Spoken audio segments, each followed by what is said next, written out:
Your ears do not deceive you. You have just entered the Cryptid Creator Corner brought to you by your friends at Comic Book Yeti. So without further ado, let's get on to the interview. Hello, everybody, and welcome to the Cryptid Creator Corner. I'm Byron O'Neill, your host for today's Comics Creator Chat. As anyone who knows who's been around the comics industry for a while, sometimes the journey isn't always linear getting an indie project off the ground, even when it's attached to one of the biggest names in the industry. And I'm personally excited to get to see this one come to full fruition, as it's a good one. So it is my pleasure to introduce New York Times bestselling and Eisner-nominated comic book creator, who also happens to be working on a little book you may have heard of called The Uncanny X-Men, David Marquez, on with me today to talk about his series, The UnChosen, dropping on shelves this July from Image Comics. David, first time on the show. Very happy to have you join us. Thanks for having me, man. Absolutely. Well, let's jump right into The UnChosen. Let me give people the quick elevator pitch who are unfamiliar with it. So this is a 13-year-old Aida who wakes up in a city that's laid waste by a massive explosion, scene of devastation that she caused. Pursued by rival forces wielding incredible power, she must discover who truly wants to help her, who wants to control her, and the truth behind her own mysterious past. This started as a project on the digital platform Zestworld a couple of years ago. I don't want to focus too much on the challenges of navigating all the various places that you have to go in the industry, but briefly catch us up on the journey from there to Image.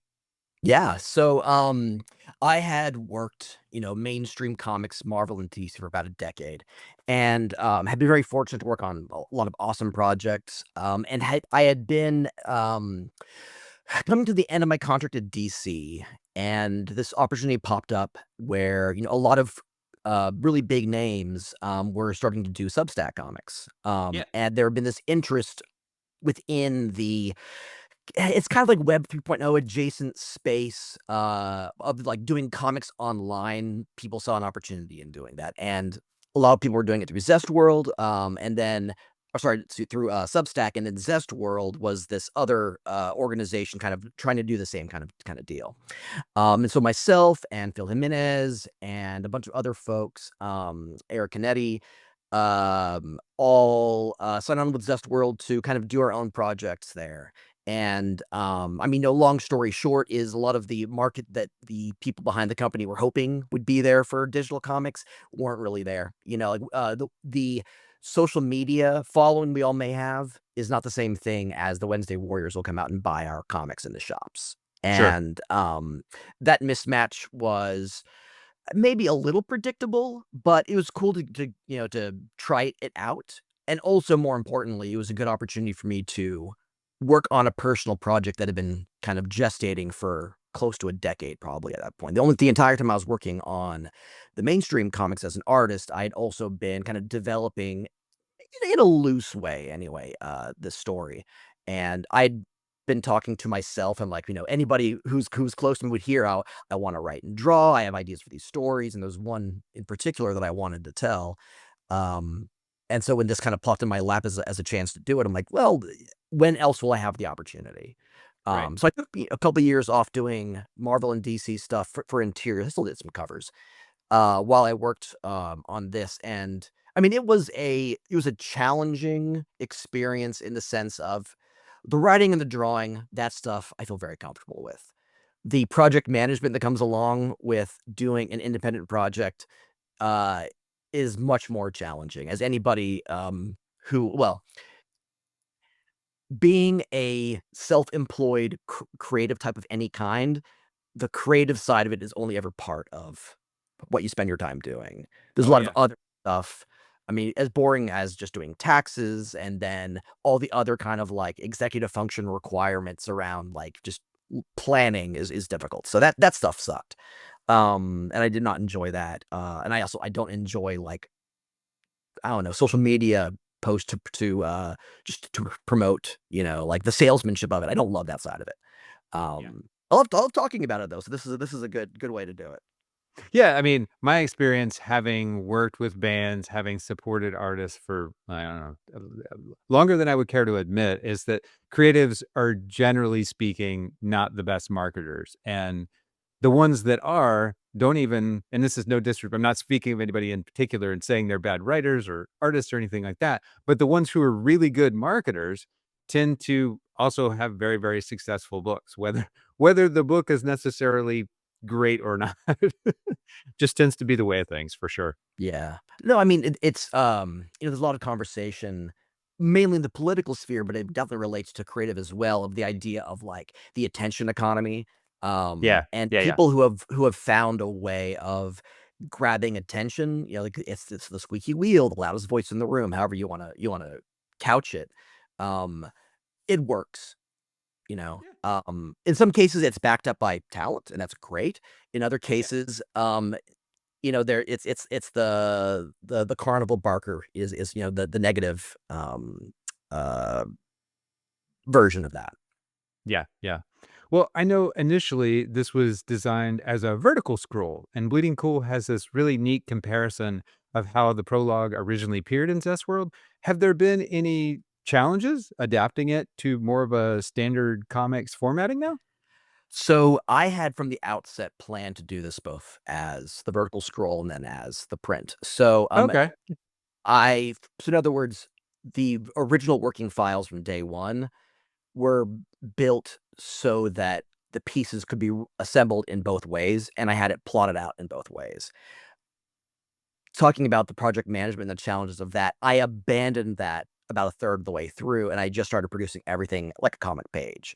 Okay. It was just way too much logistical headache to try to just a time suck, to do all that kind of stuff. So Yeah. was it a challenge? Absolutely, but it was a challenge that I dove into the deep end right away and then realized I should not be doing it this way. Yes, arguably it produces like sometimes no matter how happy you may be with the end result, the process isn't worth it. And that's kind of where I was. I was happy with the vertical Okay. scroll, happy with the way that it worked on the page. I was very unhappy with how much time and effort it took to get there. So, Makes a lot of sense, yeah. I'm just old school, so I like a, regular old comics page anyway, but although I will say that accentuation of that initial spread with the crater moment, as I'll call it, that spread where she's sprawled out and it's like, "Fuck." That really mhm. worked really well on a vertical. Thank you. Yeah, no, there is a traditional comic book page, physical you turn, has its own dynamics with pacing. Going vertical scroll, you play with time in a very different way. And Yeah. so from a creative standpoint, from a storytelling standpoint, narrative, even just from a visual artistic standpoint, there are lots of cool things you can do with that. And that was an interesting challenge to play with. But part of the time suck was trying to tell the narrative in a way that optimized or that took as much advantage of both of those storytelling styles while not detracting from each other. You're serving two different masters, and if you're willing to work hard to spend enough time on it, yeah, you can make it work really well in both ways, but usually you're instead having to sacrifice one for the other, or else redraw it twice, or, as a case in point, I was saying how, the elements were designed to be used in either format. A lot of times it's because like, I drew a much larger image and only part of it was used in this part, and part of it was used for that page. So there's a lot of unused art essentially, doing it that way. Which again, it's like wasted effort, and end of the day, like, I still have day-to-day expenses to take care of, food, gotta get food on the table for the family, etcetera. So you have to draw the line somewhere. Yeah, yeah. Well, let's talk about the book and help you make some money then. All I right, read appreciate it. Well, I read the advanced review copy you sent over. It's simply a gorgeous book, and the title tells you kinda everything you need to know. The Unchosen. You're playing off the trope of someone being the chosen one. What do you love, hate about that trope that made you wanna build everything around it? So, arguably the best version of the pitch for the story is a little bit spoilery. Okay. And I'm okay kind of going into that. Um, the chosen one narrative is a fun one because it works, it's familiar, it's compelling. It also, I think, begs to be torn apart a little bit. And there's plenty of stories that do that. I'm not certainly not the first one ever to think of like, let's deconstruct the idea of the chosen one narrative, right? It's a very common thing to do. Yeah. Um, but the way I wanted to kind of approach the story was playing with the idea of Well, I guess this is gonna get a little bit personal, I suppose. A lot of the story is kind of an allegory for my own experience being raised in like a very conservative religious context, not like I'm there with cult you. or anything. Yeah, yeah. And having a deconstruction that I went through, and then being angry Okay. for a very long time, and now being more in a much more broadly accepting, curious, not curious necessarily about religion, but like curious about individual people's experiences, being more open to the value that different people derive from different aspects of their life and experience and everything like that, right? Religion for a lot of people can be a very powerful and very positive experience, and I see that at Sure. work. That was just not my personal experience of it. In a lot of ways, this story is kind of an exploration of that thematically, Okay. and so Aida is brought into this group as the chosen one, so she's told. And from the very beginning, and then what really drives the narrative through a lot of the story and really comes to the fore in issue 2, this is where it's a little bit spoilery, but also hopefully readers will see, "Oh, this is interesting," I wanna see where that goes. Things are clearly not everything that she's being told, and there are other people who had been told the same thing that she had been told, and turns out they were being lied to. And it is that betrayal that really drives the narrative for the Okay. rest of the story. The 4-issue miniseries that's being published right now is volume 1 of what will be eventually a much longer story. Okay. Um, so, uh, I tend to ramble, so, get me back on the rails if we need to, but that is kind of like that's the way that me playing with the Chosen One narrative relates to kind of this broader theme that I'm really exploring. Okay. Um I'm not undermining it just to be another person saying it's all bullshit. Like, well, no, there's more substance here that I wanted to kind of delve into. It's also a fun way to play with a lot of like mystical, magical kind of stuff. The Chosen One narrative lends itself, I think, very well to that kind of supernatural meets science fiction-y kind of high concept stuff, which is a big part of the story as well. That world building.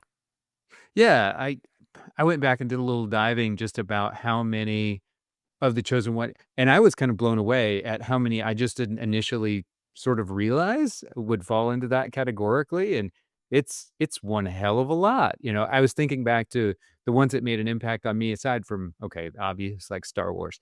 But one of the ones that hits really hard for me was The Golden Child. And for people who might be listening who are younger, that was a 1986 Eddie Murphy movie when he was at the top of the game, and it had Charles Dance, who, okay, that's Tywin Lannister for people who don't have that association point.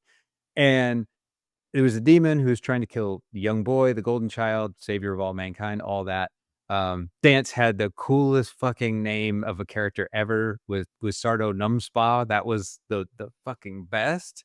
That's great. And yeah, and so the golden child there was probably one of the first examples to me in terms of exposure when I was a kid of a flawed mentor. And that's what makes Eddie's character so memorable. And to some extent, that seems like what you're sort of exploring with the handlers, for lack of a better term in the book. Is that right? Certainly. I mean, yeah, there's a lot of the archetypes in the story are familiar ones because it's an easy framework for a story, and once those pieces are in place, the way you play with them is where hopefully a story becomes unique and interesting and compelling, right? And Yeah. so Aida is that golden child chosen one character, right? And then there is an Obi-Wan style ish character in there as well, or a Dumbledore, or whatever you want to say. Like, if you look at Harry Potter, you look at The Matrix, you look at Star Wars, the archetypes are all there for a reason, right? It's an easy way to get in a compelling way to get certain like chess pieces on the board, but then what you do with them is the interesting stuff. Okay. Um, so one of the ways I've pitched the story is it's a little bit like Harry Potter meets the Matrix, but imagine the Dumbledore or oh god, what's Lawrence Fishburne's character's name?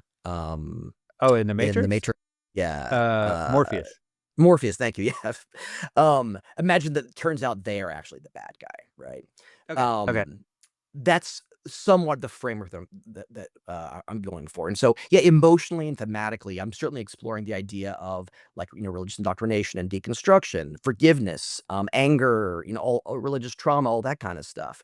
I'm also looking at more like high concept stuff. Like there's a lot of kind of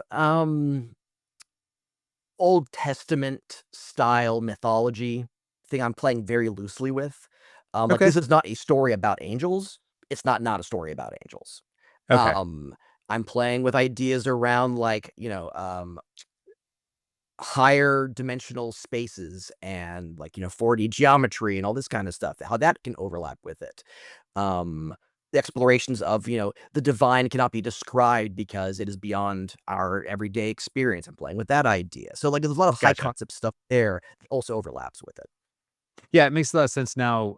I may misquote the beginning, but it was in the beginning there was the word, which felt very biblical. So I was going to ask about Mhm. that. Yeah. Makes a lot of Well, sense. language is is probably the biggest theme is motif, I guess, is it in the story. Um, Within the world of the Unchosen, language is magical. Okay. And here I'm kind of going very much into the kind of like Alan Moore, Grant Morrison kind of territory of what does language what is magic? Magic is intent.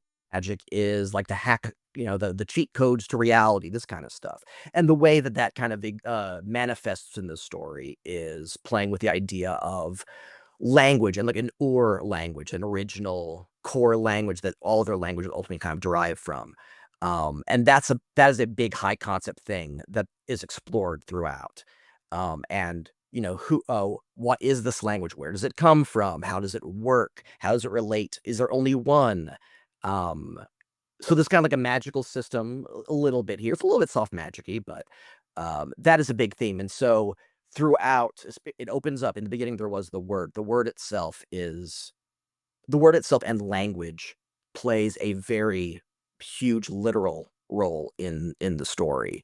And throughout, there's also a lot of like little like I wouldn't call them Easter eggs, but there's constantly stuff around the language that different characters choose to use and their reaction to language and like puns also they're kind of sprinkled throughout around the use of language when language is good when language is bad that plays a really huge role as well for people who are like really want to get into the details.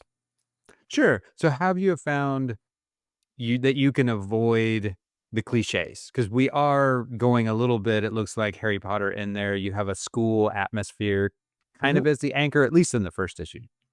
Yeah, so a lot of this is about leaning on certain tropes to get people quickly into the story. Okay, gotcha. So, for instance, like the characters, the young characters are all in school uniforms, right? It is an easy rule of thumb for people to understand, like, oh, okay, this is a learning environment. And it's a little bit formal, which is appropriate for like a kind of like old schooly magic-y kind of thing. It's vibes. Very quickly, we move away from that. So a lot of the archetypes, a lot of the familiar tropes that I 100% am leaning on consciously is all stuff that gets undermined pretty quickly. Um, as kind of like the real narrative arc takes off. Okay. Um, I like drawing that kind of stuff, and so it's like a big part of this is me kind of exploring ideas and concepts that I have, moving around in my head all the time, or at least as I'm trying to develop the story, and also just shit I want to draw, which is the Yeah. joy of creating your own book. It's like this is the kind of story that I really enjoy, one that deals with science fiction and fantasy and high concepts and stuff that also relates to kind of like real world shit that people kind of think about and deal with all the time. I like stuff that tries to deconstruct, common storytelling narratives. I like that kind of stuff. So it's the kind of story I would want to read. Also, it's the stuff I would both want to look at in a comic book and shit I want to draw as well. So, um, Brian Bendis, who's a good friend of mine as well as a longtime collaborator, will talk a lot about, when giving advice to people who want to make comics or other kinds of art, it's like make stuff that is personal to you and make the kind of shit that you want in the world. And that is exactly what the book is. Okay. Yeah, it's interesting. to kind of jump into the fashion choices of it all. Like Vasha is a character that immediately connected with me, and taking on more of a protector role sort of fits my personality. But I don't know if this gives too much away about my own personality, but my favorite visual moment in the whole first book was getting the leather to fit right on her. And before thirsty people start raising their eyebrows, I come from a background working in the theater as a theatrical lighting designer. And it sounds weird, but I appreciate appropriate fabric folds. I don't know if you're an AC/DC fan, but you definitely have some Angus Young, boy, schoolboy shorts going on there. So is fashion something you pay a lot of attention to as an artist? Absolutely, yeah. So, while my sartorial choices are not necessarily the most, pronounced in real life, it's something that I certainly put a lot of thought into on the page. I tend to design a lot on the page as well, as opposed to some people will do their design work on the side, and then when it's time to draw the page, they'll have the thing to reference. I tend to do a lot of the designing, maybe because I'm lazy, I'm ADHD, whatever else, it's the idea that much planning is difficult for Yeah. me. But I spend a lot of time researching, arguably too much. At times it can feel like I'm doing the research, but I'm not actually designing. That can be its own kind of catch. I've had a very like fortunate career that I've gotten to do a lot of design. And of the designs that I've done, I say I like about 10 to 15% of them. Okay. And a few of the designs have stuck around. But what I mean is like when the time I draw it, I'm fine with it. A little bit of time goes by and I can only feel critical about it. And there are about 10 to 15% were like, I nailed that one. Um, but yeah, I enjoy doing the design work. I like trying to draw on interesting, inventive, um, against the grain work that's being done in design, whether that's in theater, in film. I've a hard drive full of, or not even Pinterest boards full of, runway designs from like Fashion Week, and Alexander McQueen, the really famous designer who's passed, but his work is a huge inspiration for me. So yeah, Okay. I put a lot of effort and thought into it. I won't say I'm always successful in the final design, but I try. Well, I don't know if you've started it yet, but season 2 of Andor, I will say I am absolutely sucked into the fashion of it. If they don't win awards for the costume design in that show, because it is unbelievable, just off the charts. Yeah, I haven't watched season 2 yet. Season 1 was some of the best TV I've ever watched. Yeah, yeah. So I'm really looking forward to season 2, and it's awesome to hear. I mean, I thought the production design as a whole in the first season was just off the walls amazing. So, hearing that season 2 is great as well, awesome. Yeah, yeah, I really enjoyed it. After having worked on some of the most iconic characters in the medium and now having a chance to do your own thing, is there something in the character form language in the Unchosen that feels unique that you hadn't tried before?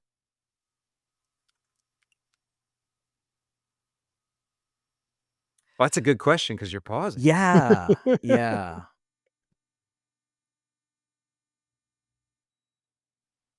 I think the interplay between the different elements is what's new for me. So, Okay. I mean, kind of like the way it's a hard question to answer. So, a lot of, like, the chess pieces, the way I'm kinda describing it, and I mean that in just a vague metaphorical sense. Like, the characters are archetypes to a certain degree, right? And the lineup of, like, there's a group of, like, rebellious young people. That's an archetype, right? Or a trope. Yeah. Um, it's a diverse cast. That's a trope as well. There's a mentor figure. There's a disappointing mentor figure. The mentor has a boss. The boss has questionable motives. This is all stuff that you see sprinkled out through all stories all over the place. And so, it's not necessarily that I feel like I am.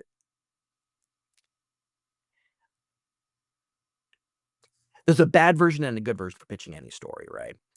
Mhm. Most stories are not going to be reinventing the wheel, but it is the way that the different parts interact where hopefully things that are meaningful or novel are found. And that's Okay. where I think I'm happy with the way things have kind of come together in the story, and the way especially by the time you get to the end of the first volume.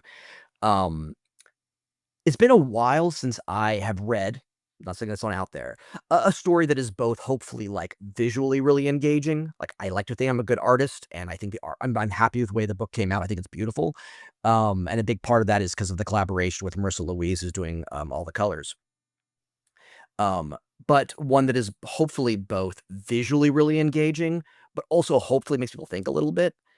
So lots of comics do that, don't get me wrong, but this specific mix is something that I have not felt like as if I've gotten to read a lot recently. And so Okay. I'm hoping that that is something that people find value in when they read the book. It's like, "Oh, it's really fun to look at, but also I walk away and have to think about some stuff as well, or I want to."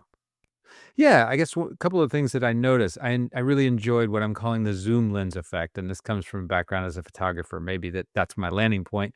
But you get these series of wide panels on a page, and as they descend, you get closer to Aida's facial expressions. And it's a neat trick to help develop this rapid sense of character empathy and connection with her. And you don't need all that extra exposition. You don't have to fill the page with a whole bunch of words or anything like that, talking about how she's feeling because you're just narrowing in on it, and I really enjoyed that. It just helped so much with connection in what you're trying to do with one single issue, which is kind of trying to pull everybody in with all these high concepts really fast, but make it engaging and still connect with people. Well, I certainly appreciate that. One of the things that I enjoy the most in creating comics is the character work, and, I enjoy making my characters relatable. I like making, them emote, making them, emotional, hopefully in a way that is compelling and engaging for a reader. Um, if I often if I'm drawing and I start feeling emotional as I'm drawing it, hopefully some part of that is coming through on the reader's side as well. And then trying to also then balance that when I'm doing the writing and structuring the story from the outset so that both the writing and the art kind of push that forward. That's the goal. Um, Another thing kind of, Brian Bendis, who's a bit of a writing mentor for me, he will talk a lot about is that all story begins with character, and I agree with that wholeheartedly. I hope that people feel connected to Aida. I hope that they feel engaged and curious about what's happening to her and what will happen to her. And as she experiences the ups and downs of the story, I hope that they go along the roller coaster with her, you know? Um, it's reassuring and gratifying to hear that, at least in bits and pieces in the first issue, that's already happening. Yeah, well, working with Bendis, working with Gail, as your first outing as a writer-artist combo, what have you learned from looking at other people's scripts that you wanted to inject into your own process? Not stuff that didn't Um, work, but just, you get exposure to these things and especially different people at the top of their game and, it informs you. it absolutely does. Um There are, like, concrete little tricks that I've picked up, that get very into the weeds, like being very mindful of page turns and what's happening there, right? There are little, like, mechanical things you can do to drive a narrative forward, and there's a very famous example of, J.J. Abrams talking about his mystery box, right? If you're familiar with this or if reader or Yeah. listeners aren't, it's the idea of, like, having a box and there's a mystery of what's inside, but never actually opening it is a very compelling narrative tool that a lot of people use. Most mystery novels use some version of it. It's the idea of, like, there is a carrot ahead of you that you're trying to chase. It's the answer to whatever the question is. Now, having you storytellers can use that to drag someone's interest along. "Oh, I have to turn the page so I get the answer to this." Dan Brown writing his books, Angels and Demons, Da Vinci Code, all that stuff. He is very good at this as well, ending a chapter on a question, things like that. So, Yeah. this is all very kind of like in the weeds, inside baseball stuff, but, like, it's something that I think about very concretely and something that I've observed in a lot of the good writers who I've worked with is they ask questions that later pages have to answer or the next panel has to answer. The most basic rule of sequential storytelling is there has to be some connective tissue between panel 1 and panel 2, and a Mhm. question mark are the best versions of that. in order to answer what just happened at the end of this page, I got to turn the page, find what the answer is. So like that's just one very simple mechanical example of it. Yeah. But then broadly, it's about this is a joke with Brian, but apparently there's no such thing as too many words on a page, so I can always feel good about that. Again, Brian, I'm just joking around. But no, it's finding characters' voices and giving them enough space to how to phrase this. Making sure your characters have their own unique voices, that's a really important thing. And then I don't mean just like literally the words they choose, but having a very strong, distinctive view of the world and making sure that that is coming across not just in what they say, but what they do. Yeah. That's really important. So, I mean, a lot of this is kind of like just writing craft stuff that I've been very fortunate to have worked with a lot of people who are able to do this at a very high level. And then I have just always been trying to reverse engineer a lot of it. And also, quite frankly, like learn from it as I'm trying to interpret that from written word into visual image. Artists are writers. It's just that we are not the ones putting the words in the characters' mouths. But we have to Yeah. find ways of like telling the story in a way. And if someone has been drawing comics for 15 years and hasn't learned a few of the basics of storytelling, that they should pay more attention, you know. Yeah. Artists who've been working for any period of time have learned those basics of storytelling. Yeah, it's definitely something that I noticed. The craft, your craft, was on full display, and we talk about sexy shit like page economy around here. So the visual kinesics in the book are really really good. It's not just putting a Superman drop, but surrounding it with panels that frame the moment, move the story, but still give it enough breathing room that balance things out because you're used to cranking out a monthly book for the big two, which has space limitations, and that is on full display here. So well done. Well, appreciate it. It is difficult. And the first issue it's 28 story pages, and so Yeah. uh, I could have fit it in. Well, I could have truncated it at 20, and it would have worked. It just works a whole lot better breathing a little bit with those extra few pages. Um, every page is a struggle to like, how can I tell this in 5 panels and not 8 or not 9, not 12? Um, or just making sure that you have each page include not just enough information, but the right information. And same for the issue. But there's a rhythm to comics. People are Yeah. used to what 20 pages of story feels like. In some cases, a lot can happen in 20 pages. In some cases, not a lot happens in 20 pages. But it's what you fill it with. It's the right stuff. And finding that right balance is important. There's a lot of learning happening for me as I'm producing this as well, and people will see it by issue 4, like, yeah, it feels a little bit different than issue number 1, but hopefully, throughout the entire process, people are still getting a really good story out of it. Well, I don't think you started out with an editor, but Lauren Sankovich is Mhm. credited with as editorial assistant. So what Yeah. made you think another set of eyes might be a good idea? So, part of it was that when I was doing this at Zestworld initially, there's just such a how to phrase it, like, I just needed to get the shit done, and so I just did Yeah. it all myself. I Okay. have less time to get all the shit done myself now. So, Lauren is a longtime friend of mine. She was my first editor at Marvel, and she's since been doing a lot of editorial work through with Matt Fraction and Kelly Sue DeConnick's create her own stuff. Um, she and I had connected, and helping her out with a cover for a Kickstarter charity thing. Then I realized like, oh shit, like I have too much on my plate right now, and I could really use a hand in step 1, just keeping all the trains running on time, making sure this book actually gets out on time, which it's all drawn, it's all written, it's all colored, it's all lettered. It's just there's still stuff that needs to get done for the book to come out. And I'm working on a monthly book. I won't say that I'm drawing it at a monthly pace, but I'm working on a monthly book at Marvel, every 3 weeks book at Marvel.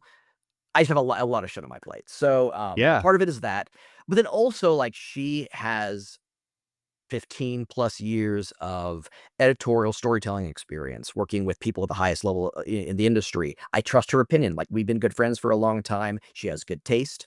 And I know that even though I feel very confident in my storytelling abilities, this is still my first project as writer and artist, and I'm going to be making rookie mistakes. And I'm aware of what a lot of them are, but everybody runs into the error of assuming that you know more than you do, or that you are more competent than you are. There are things you're not aware of that you're not aware of, right? It's the unknown unknowns. Yeah, to quote Rumsfeld. Getting the extra pair of eyes is always valuable for that. And she is somebody whose opinion I just implicitly trust. And she's already been very helpful in helping me find a better economy with some of the material that's in the book. Especially in the Okay. later issues, I got very wordy, and she's been doing a very good job of helping me pare it down a little bit. Just because I have an idea doesn't mean I have to write it out in 20 sentences. So, Yeah. yeah, she's helped a lot. There you go, shooting my whole like bragging on you in the foot here. I'm talking about your good page economy. And now you're saying I was too wordy and maybe I got a little bit too much in the way of panels in here. So Well, I mean, to it's the nature of your own thing. to scratch my own back a little bit, issue 1, she didn't have that much to say about it. But nonetheless, she has been a huge benefit to the project. Yeah. So a couple of other questions about influences. It seemed like there was a bit of a manga infusion into this that I'm not used to seeing in your normal character design. There was the big one for me was the ahegao, or the exaggerated facial expressions. It's subtle, but it feels like it's definitely got a manga influence. Working with younger characters, uh, the way that I have found a better way of phrasing that, the tool that helps me make young characters look younger is by leaning more into a cartoony style. And Okay. for me, that is a very manga anime kind of influenced thing. At times maybe a little bit Disney-y, but I would say I lean more into the manga. I mean, like Kurosawa, not Kurosawa. That's film directing. Oh, Otomo was a huge influence on me creatively, and same with Masamune Shirow as well, Ghost in the Shell and Akira, the two projects. They're some of the biggest manga ever. It's not as if I'm referencing like, niche indie band stuff here, right? But they were Yeah. huge influences. And also I happen to really like manga and anime aesthetic in general. I think there's a lot of like just they draw cool shit. I think it looks cool. But so that was one reason. Young characters, keeping them looking young. Also, it's just like as I've been developing as an artist, like there are certain. I started off as a huge Travis Charest fan. He has always been like the gold standard for me for comic book art. The problem with that is that he would draw like a page a year, and that is so. If my influence is this person whose style is so incredibly technically intricate, but I'm trying to draw comics quickly, like there's a mismatch there, obviously. And so Sure. as my tastes broadened, and as I was being more, I guess, deliberate in the influences I'm surrounding myself with, and that I'm leaning more heavily on artistically, a big one is like, well, what can I draw quickly?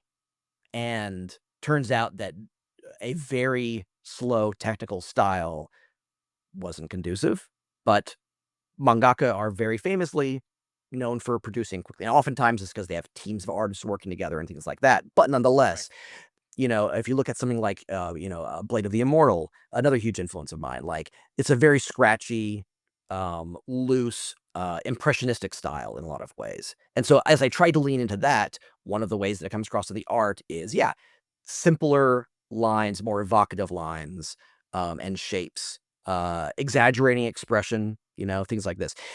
Anyone who's read Scott McCloud's books on comics, 2 dots and a smiley face to a person will read as a human face as much as a photorealistic illustration. You don't need it to be realistic for it to work. And I've been deliberately trying to lean more into that, and that some people are going to see that kind of work through. And a lot of my more recent art that is coming through more strongly. Additionally, there's another creator-owned project I've been working on for a long time that has not been announced yet, and it's like hundreds of pages of stuff that hasn't been released. Um, and I'm working with a writer on that, and we have like Okay. we have a publishing deal, all this kind of stuff. It leans much more heavily even than this book does into a cartoonier style. Um, and as a last point on it, like this is an evolution, or at least an aspect of my art that I've been cultivating kind of on the side for a long time. I did have Okay. one creator-owned property or a project that I worked on called The Joiners in 3D that I did almost a decade ago now through Archaea, with the writer R.J. Ryan, who's another long-term good friend of mine. And that book has a very distinctly cartoony style to it. So there's we all contain multitudes. It's different than my typical mainstream stuff. I found myself marrying more and more this more kind of like cartoony, animated-y kind of influence style with what had been my more Jim Lee, Travis Schray kind of influenced Yeah. comic style. And I'm sure it'll continue to evolve.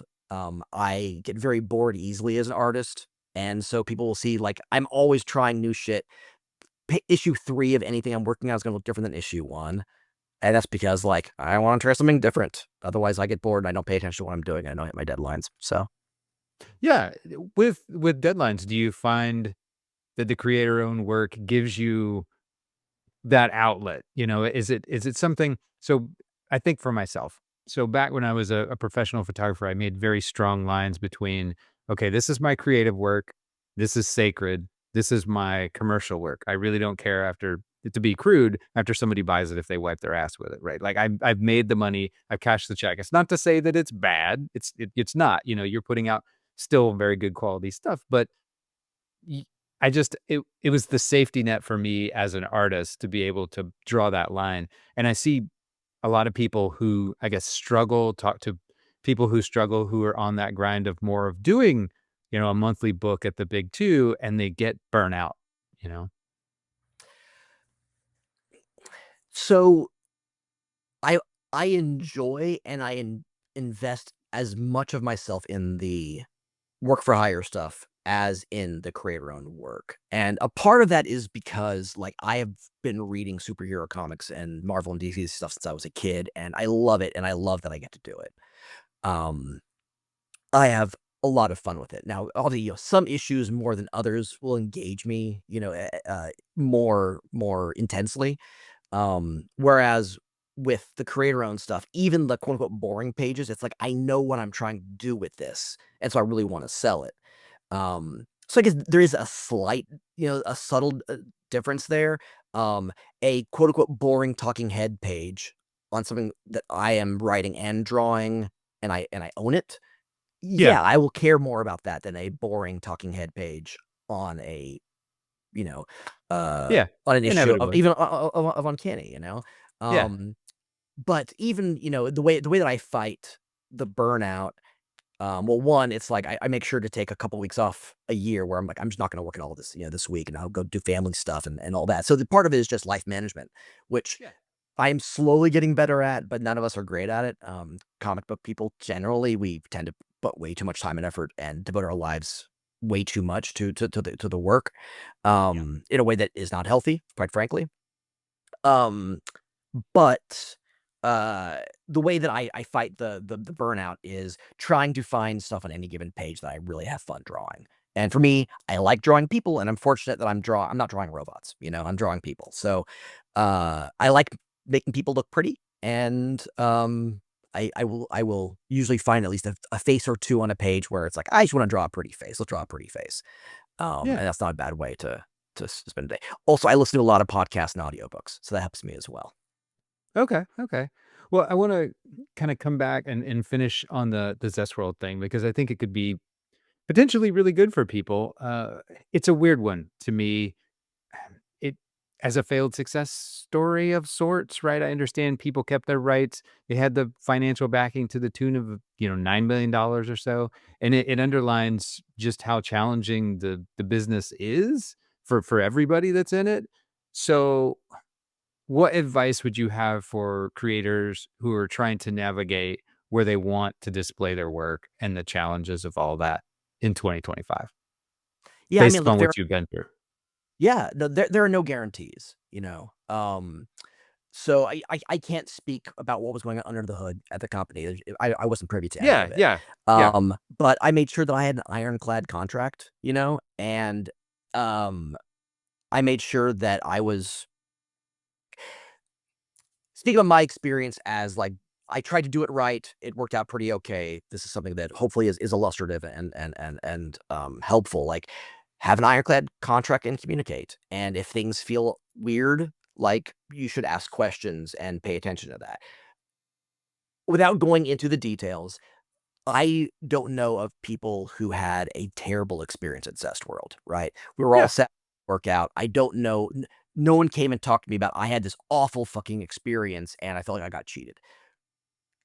That is a really common story within creative careers and pursuits across the board for people to have really, really bad experiences with money drying up and then people getting left, hung out to dry without getting paid.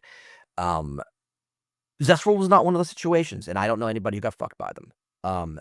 That's a rare story, and I think it's cool that even though it didn't work out, no one got fucked, as far as I know. If I find out differently, the story could change. Sure. But a big part of that is I think that there's good communication, and when problems did pop up, like there's good communication about it both ways. It's when those things aren't happening that a lot of problems Yeah. happen. So always have a contract, um, and make sure you're communicating and that you're trusting your gut and talking to each other is the other part of it. A lot of the people who are working there, we all talk to each other. And so everyone kind of knew what was going on at what stage. And everyone made, I thought, good, sound, responsible adult decisions, having those good, sound adult conversations throughout, so that everyone walked away with it. It didn't work out, but no one felt as if like they were being exploited through it. Yeah. I mean, thank you for your candor. I mean, and it's Yeah. not, for me, it's not about Zest World. It's just I don't know. It breaks my heart to hear the common refrain for people who they have these things. It is their creation. It is their baby. They're trying to get it out into the world. And it just seems like I've worked in a lot of mediums. I've worked in music, I've been a professional artist and other stuff. And comics just, the refrain is comics will break your heart. And it does have that tendency to do Yeah. so. So yeah. Yeah. Yeah. I guess platforms will come and go, but comics abide. So we we, we all shoulder on. Well, usually I ask people what they're working on, but everybody should know that you are regularly knocking out the Uncanny X-Men right now, which is more than a full-time gig, I'd imagine. I'd have to say it's an incredibly fun read. Krakoa was too serious for me, so I'm really enjoying a more lighthearted touch that you and Gail are putting out, and I'll spare you a bunch of questions on that front, but please draw more dragons. That's all I ask. I'm having fun with it. So she keeps finding ways to bring Saturang back into the story. And I Yeah. think she has some long-term plans for Saturang. So that stuff is fun. I mean, Uncanny it's a really great gig. This is the book that got me into reading comics. So getting to Okay. draw it is a lifetime, a dream come true. So I'm not going anywhere anytime soon. I am working on some other stuff at Marvel. They'll be announced soon. So but it doesn't take away from the Uncanny stuff. So that'll be fun whenever that's finally announced. Yeah, I've lots of plates in the air, but it's all good stuff. Yeah. I mean, you got to have plates in the air. If you don't, I mean, got to put food on the table. That's the name of the game. Amen, brother. All right. Well, where can people find you online? So, I'm at davidmarquez.com. I have a link tree on there, which has all my stuff. I'm on Instagram. I'm on, I'm call it Twitter till I die.